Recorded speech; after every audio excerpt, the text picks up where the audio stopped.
来看财政部公布欠税名单，欠税欠上济是股市的名人黄进中的家族，连续15档拢是排第一。其中黄进中伊本人就欠19亿3000多万。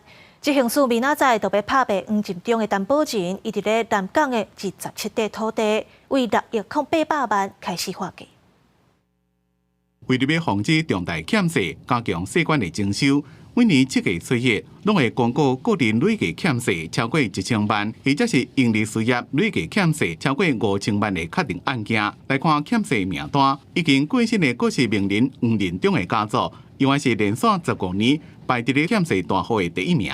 大老板们他们都有很多的方式可以来避税了，都还能避掉。那这样子公布，其实说真的也没办法遏制那些财团。他为什么一直欠税，然后罚不到他，就加强罚则吧。根据了解，黄仁中的家族依然欠税33.600亿，敢若是黄仁中本人虽然已经过身啊，也过依然欠税欠19.35亿。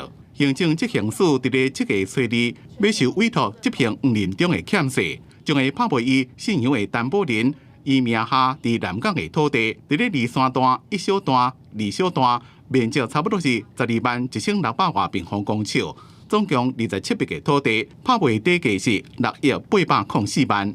最后要看执行结果了。那如果拍卖有成果的话，那我们这个案件可能就可以清偿一部分金额。因若欠税金额前5大，包括关雅饭店欠21.8亿，黄仁中欠19.35亿，黄成志家族欠15.12亿，黄新平抑个上帝皇宫大酒店拢欠税。一般的人如果他欠税他批的，但是如果一个纪律管收的时候呢，他就不想尽办法吐出钱出来我想这个可能是唯一可行的方法。财政部表示，针对欠税大户会积极查调纳税义务人，会当摕来执行的财产送予行政执行机关运用，也会强制执行义务人的保险解约金来追回欠税金额。记者综合报道。